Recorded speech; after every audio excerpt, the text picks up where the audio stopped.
bienvenue à vous dans ces matinales d'actunautique.com et de la FIN, la Fédération des industries nautiques. Je reçois ce matin quelqu'un qui a un caractère bien trempé dans le nautisme, que tout le monde connaît par ses réalisations, Marc Lombard, l'architecte naval. Marc, bonjour. Bonjour. Je suis content de vous recevoir ce matin dans ces matinales. C'est la première fois que vous nous rejoignez dans cette émission. Marc Lombard, on ne vous présente pas. Vous avez un caractère très fort. Certains chantiers redoutent de travailler avec vous. Mais pourquoi donc ? Ils redoutent de travailler avec moi parce que peut-être que je dis les choses de manière claire, de façon à ce que le projet se passe bien. Et c'est pas toujours quelque chose qui est entendu. Ce qu'on peut dire, c'est que la plupart de mes clients reviennent. Donc ils sont plutôt contents des résultats. C'est vrai qu'au départ, quand on m'aborde et qu'on me propose que ce soit un client particulier ou un chantier et qu'il a soit un programme incohérent, soit pas le budget pour faire les choses, etc., j'hésite pas à dire ce que je pense. Et je dirais qu'à posteriori, c'est souvent bien pris. Sur le moment, ça peut être assez mal pris parce que si on veut par exemple installer un jacuzzi sur un flybridge parce que le commercial veut absolument vendre un jacuzzi parce que c'est plus intéressant, vous allez pouvoir dire non. Je vais pouvoir dire non si j'ai contact avec le client, effectivement. Je vais pouvoir dire non si ce n'est pas justifié, si ce n'est pas possible et compatible avec le bateau. Toujours pareil, installer un jacuzzi sur un moteur yacht de 50 mètres, il n'y a aucun problème. Installer ça sur un voilier catamaran de 20 mètres, c'est toute une autre histoire. La question va être de savoir si oui ou non c'est compatible avec les performances du bateau et avec tout le reste. Est-ce que ça ne va pas le gréver ses performances, gréver sa circulation, etc. Donc c'est plutôt le rôle de conseil que je prends à cœur. Et le rôle de conseil, il y a des gens qui n'aiment pas être conseillés, alors tant pis pour eux, mais moi je suis comme ça, j'essaye de conseiller les gens le mieux possible. En général, ils sont plutôt contents quand on les conseille bien. Ouais. Marc Lombard, vous avez une carrière assez exceptionnelle dans l'architecture navale. Qu'est-ce qui vous a amené un jour à rentrer dans cette profession ? C'est vraiment un rêve d'enfant. Vous avez toujours voulu ? Je suis d'une famille d'architectes déjà, de père en fils depuis assez longtemps. De maison, mais vous savez, l'architecture, c'est un domaine... c'est le domaine de la conception des lieux de vie ou des lieux, en l'occurrence de navigation. Là. J'étais passionné par le bateau parce que j'ai eu la chance de faire du dériveur avec mon père quand j'étais gamin. Et c'est devenu un rêve de gamin. Le virus très jeune. Le virus très jeune. À un moment donné, je pensais plutôt d'ailleurs à m'orienter vers une carrière de navigateur qu'une carrière d'architecte. J'ai même passé l'examen pour devenir capitaine au long cours. Parce que finalement, heureusement, j'ai raté ça. Donc, oui, parce que alors là, vous auriez fini sur un porte-container. Après, je suis parti construire des bateaux. Et puis un jour, mon père m'a dit tiens, j'ai trouvé une école d'architecture, si ça t'intéresse. J'ai sauté sur l'occasion d'aller faire ça, parce que ça correspondait vraiment à ce que je voulais faire. C'était où ? C'était en Angleterre. Forcément. Oui, à l'époque, il n'y avait pas grand choix. Donc, c'était vraiment intéressant de pouvoir faire des études dans ce domaine-là. Que je ne pensais pas vraiment qu'il y avait d'études pour y arriver. Et je pensais qu'il fallait être le fils d'eux pour pouvoir accéder à ce genre de profession. C'est pas le cas. Et finalement, ce n'était pas le cas. Donc, j'en suis assez heureux. 3 bateaux qui vous ont marqué dans votre carrière, 3 bateaux que vous avez conçus et pour lesquels vous avez toujours un petit frémissement.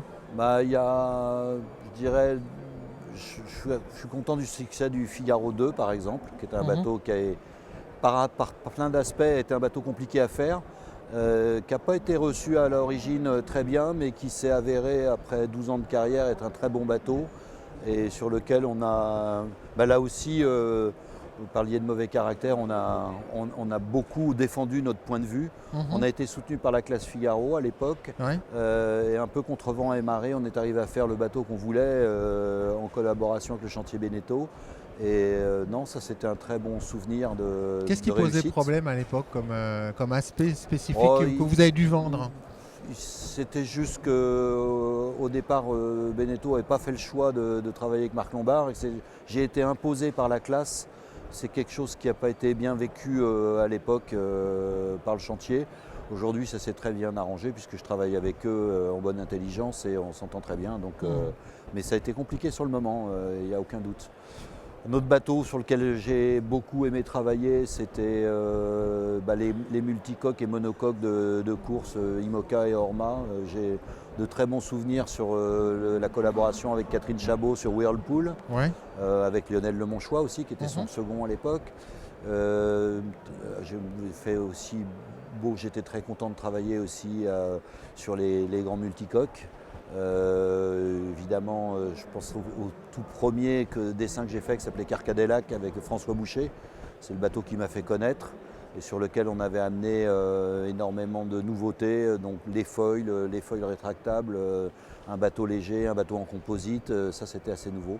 Voilà, c'est un peu. Et puis j'ai eu la chance de faire quelques grands maxi yachts aussi, j'ai beaucoup aimé travailler. Je construis en Turquie un bateau de 33 mètres en bois magnifique, qui est toujours en parfait état. Et voilà, c'est une fierté de un bon souvenir. Carrière. Ouais, un bon souvenir. Alors là, on est dans le bois. Vous travaillez actuellement sur un projet qui est un tout petit peu plus novateur d'un point de vue technologique, c'est A2V. En préparant cette émission, vous m'avez dit A2V, c'est un avion qui ne décolle pas. Alors déjà, il faut préciser les choses. A2V, c'est le nom d'une société qui commercialise et qui a dessiné ces bateaux. Je ne suis pas l'auteur directement de ces bateaux. Je suis un collaborateur. Ce sont des gens qui sont issus de mon cabinet, pour la plupart, et qui ont développé un concept de navire aérodynamique. Un navire aérodynamique. Oui, c'est-à-dire qu'il a une portance qui augmente avec la vitesse, et donc il s'allège en accélérant. Ils ont donc un rendement de fuel, de consommation de fuel par passager transporté qui est extrêmement intéressant, qui intéresse au plus haut point les acteurs du pétrole par exemple. Et donc ce sont des bateaux de travail qui n'ont rien à voir avec la plaisance. C'est pas la plaisance. C'est pas la plaisance, mais il y a un très gros développement en cours et je pense qu'il y aura un gros succès derrière parce que les premiers essais sont très concluants. L'équipe d'A2V a mené ça super bien et aujourd'hui on a des clients qui sont sur le point de signer, qui sont des gros acteurs du pétrole offshore par exemple. Et avec un bateau qui est totalement révolutionnaire parce qu'il a comme c'est un catamaran, c'est ça? C'est un catamaran qui plus il va vite et moins il consomme. Voilà, c'est une aile volante quelque part qui décolle jamais et qui donc s'allège. Plus elle va vite, plus elle s'allège et moins elle consomme. Donc c'est un cercle vertueux. Et c'est quelque part un peu issu de toutes les recherches qu'on a fait avant sur les bateaux de performance, comme on avait essayé beaucoup de choses dans les hydrofoils. Aujourd'hui, on sait le succès des hydrofoils. Ça, c'est notre voie, c'est la voie aérodynamique. Correspond d'ailleurs un petit peu à l'évolution de ce qu'on avait fait en tout début de ma carrière avec Carcadélac, qui était un trimaran à foil, mais qui avait une portance aérodynamique marquée, c'est-à-dire que plus il accélérait, là aussi, plus ça s'allégeait. Donc c'est dans la même lignée. Et aujourd'hui, je suis très content que la société A2V démarre très fort. Là, ça va bien se passer, je pense. Il y a des grosses... de gros potentiels dans le développement de ce genre de bateau. Alors dans le domaine de la plaisance, vous travaillez pour des chantiers comme Privilège, vous travaillez avec des chantiers comme RM Fora Marine. Au niveau de la Fédération des industries nautiques, vous travaillez sur un projet dont l'objectif est en fait de normaliser la relation de gestion de projet. Pouvez-vous nous en parler un petit peu? Oui, alors je m'occupe de la commission conception à la Fédération des industries nautiques. Pourquoi cette commission conception? Il y avait un institut français des architectes navals qui ne regroupait que les architectes navals, qui était indépendant de la FIN. Avec Grégoire Dolto de la FIN, on a pensé que c'était intéressant de ramener ça au sein de la FIN, puisque l'architecte naval de plaisance, c'est un acteur assez important, même si en poids économique, il n'est pas important. En termes d'évolution, il est très important. Et surtout, on n'est plus les seuls, c'est-à-dire qu'il y a tout un tas de gravites autour de nous, tout un tas de professions qui sont les décorateurs d'intérieur, les ingénieurs hydrodynamiciens, les ingénieurs de structure liés au nautisme, les bureaux d'études. Et il fallait regrouper un peu toutes ces professions qui sont liées à la conception et définir un peu mieux les rôles de chacun. Parce que ces rôles ne sont pas normalisés aujourd'hui? Non, on a eu beaucoup de problèmes parce qu'on s'est vu, il y a d'exemples de décorateurs d'intérieur qui finissent par dessiner des bateaux où l'architecte naval, il n'y a plus d'architecte naval. Ça a posé plein de problèmes parce que justement les clients ne savent plus où se repérer, c'est-à-dire qu'ils achètent un design extérieur et ils pensent que les coques finalement c'est que de la technique, alors qu'en fait un bateau c'est un tout et il a besoin d'être géré par un certain nombre d'interactions bien menées au sein des différentes corps qui constituent les acteurs de la conception et de la construction. Et il fallait donc définir un peu ce que sont ces interactions. C'est ce qui se passe dans le super yacht, non? C'est ce qui se passe absolument dans tous les domaines, que ce soit la construction d'un navire militaire, d'un yacht, d'un bateau à moteur, que ce soit avec un chantier ou avec un client particulier. C'est d'autant plus important de bien comprendre comment on réalise une conception et comment on mène à bien une construction. Et aujourd'hui, il y a des chantiers qui arrivent qui n'ont pas du tout l'idée de comment ça fonctionne. De même pour des clients particuliers qui s'imaginent, je vais voir un architecte, je vais voir un chantier et je vais me débrouiller. Mais non, il faut normaliser les relations entre les gens, que toutes les tâches qui sont liées à la conception soient effectuées. C'est-à-dire qu'on ne peut pas se permettre d'avoir seulement certaines tâches de fait et puis d'autres qui sont complètement oubliées. Parce qu'à la fin, ça se solde par des gens qui ne sont pas contents, des chantiers qui ne sont pas contents. Et puis la responsabilité. Et des responsabilités, des problèmes techniques. Et donc, il est très important d'expliquer, par exemple, à un client particulier qui ne peut pas se permettre juste de travailler qu'un décorateur et un chantier. Il va falloir quelqu'un qui gère la conception. Chef de projet. Un chef de projet. Il va falloir du contrôle, il va falloir des gens qui regardent si les choses sont bien faites. Quand on parle de contrôle à un chantier, ils ont les cheveux qui se hérissent sur la tête. Pourtant, le contrôle, c'est la base. En général, quand on impose des contrôles, on s'aperçoit que les chantiers, à la fin, sont toujours très contents. Parce que, d'une part, ils découvrent des choses qu'ils n'auraient pas vues eux-mêmes. Parce qu'un œil extérieur est toujours meilleur que le... Ça n'empêche pas d'avoir du contrôle au sein même d'un chantier. Mais il faut un contrôle extérieur. Il faut aussi qu'il y ait des gens extérieurs qui voient le projet avec un peu de recul, de façon à pouvoir identifier les problèmes potentiels. Ça, c'est quelque chose qui est très intéressant. Et ben voilà, je travaille pas mal là-dessus à la FIN, je ne suis pas tout seul, on est une petite commission. Alors concrètement, comment ça se déroule? Donc il y a cette mission de gestion de projet, ça va aujourd'hui, on a notre action au sein de la FIN consiste à identifier les partenaires, c'est fait, on a fait des fiches métiers, c'est-à-dire que chacun, un client, un chantier peut voir ce que c'est qu'un décorateur d'intérieur, ce que c'est qu'un ingénieur. Avec les limites en fait. Un bureau d'intérieur, voilà, il va voir les limites, c'est-à-dire qu'un bureau d'études de chantier ne se substitue pas à un architecte naval, il ne se substitue pas non plus à un décorateur.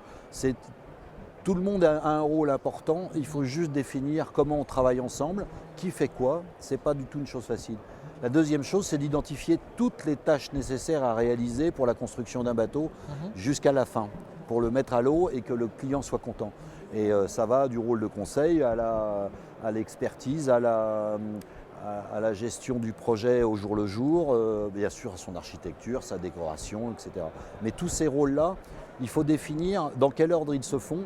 On doit définir aussi les rôles du client. On parle beaucoup du devoir des architectes, du devoir des chantiers.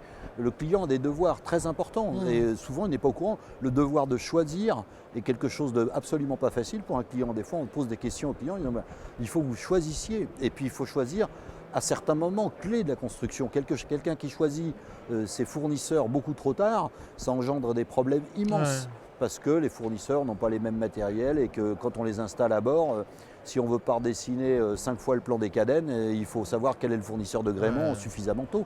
Sans ça, ça ne marche pas, tout simplement. Et ça, les clients ne sont pas forcément au courant. Donc ça rejoint ce que vous disiez au début, on me prête un mauvais caractère. C'est pas que je suis mauvais caractère, c'est que j'explique les choses un peu abruptement et ça m'arrive de dire aux clients, bah oui, maintenant, il faut choisir parce que sans ça, on va mettre en péril le projet. Donc c'est effectivement comme ça que j'entends travailler et je sais que c'est la seule bonne manière de travailler. Quelque part, quand on respecte bien l'ordonnancement des tâches, les projets se passent bien. Et on est fiers, nous, d'avoir beaucoup de projets, même avec des gens difficiles ou des chantiers difficiles, où finalement ça se passe bien parce que justement on met les choses bien au carré. À la fin, le client est content, c'est la seule chose qui compte. Et puis le bateau navigue bien aussi. Oui, le bateau navigue bien, voilà. Avoir un bateau qui respecte ses prévisions, avoir un client qui est content, au fin de compte, c'est ce qui fait le succès de notre cabinet, c'est que on s'attache à ce que ça se passe bien et en finale pour le client. Ça peut être mal vécu, effectivement, comme j'ai une réputation de grande gueule, mais bon, après tout, vaut mieux une grande gueule qui finit bien ses projets que quelqu'un qui dit oui à tout et que ça se passe à la fin comme une catastrophe parce qu'il n'a jamais su dire au client non, monsieur, ça ne marche pas, ce que vous voulez ne marche pas. Alors, cette gestion de projet avec la FIN, quand est-ce que ça débouche sur peut-être des guidelines Ça a déjà débouché, puisqu'aujourd'hui, on a la liste des tâches liées à la conception à peu près au point. Alors, en tout cas, dans quelques semaines, elle sera finalisée. D'accord. La liste des intervenants en conception est finalisée aussi. Aujourd'hui, ce sont des choses, la liste des tâches, c'est quelque chose qui peut être annexé à nos contrats, les uns et les autres, aussi bien les constructeurs que les architectes que les décorateurs. Donc, c'est du concret, c'est-à-dire qu'aujourd'hui, on fait signer au client, lui disant, voilà, nous, on va faire ça, mais il y a tout ça à faire, qui va le faire ? Et on oblige donc nos clients à comprendre qu'il y a des tâches à respecter et que ces tâches doivent être faites. Donc ça, c'est du concret. Ça va déboucher aussi à une clarification des relations avec les assureurs, puisque un assureur, lui, il aime bien assurer quelque chose qui tienne la route. Et finalement, ils sont très favorables aussi à ce que les relations soient normalisées et que les tâches soient faites correctement, parce que pour eux, moins il y a de sinistres et moins il y a d'ennuis et moins il y a de ratés, et puis ils sont contents et puis les primes baissent, donc c'est l'intérêt de tout le monde. Pour changer de sujet, et avant de finir cette émission, parce qu'on me fait signe en régie qu'on a bientôt atteint la durée de l'émission, un projet sur lequel vous travaillez actuellement en plaisance ? Un beau projet ? On va sortir un joli bateau qui s'appelle le Code 2, qui est un bateau très racé, issu un peu des évolutions de la course au large. Quelle taille ? 18 mètres. 18 mètres, c'est le plus gros des Codes 2, des Codes Black Pepper, c'est le plus gros des bateaux. Il sera à l'eau dans 2 mois à peu près. Belle bête. Belle bête, oui, et puis un très joli bateau surtout, donc avec peu de concessions au confort, mais beaucoup de concessions à l'esthétique et aux performances. Donc c'est un bateau qui nous plaît. Ouais. Un bateau qui nous plaît. On se reverra sans doute au lancement de ce bateau. Marc Lombard, merci. Merci à vous. Quant à nous, je vous propose de nous retrouver très vite dans une prochaine émission des matinales d'actunautique.com et de la FIN, la Fédération des industries nautiques.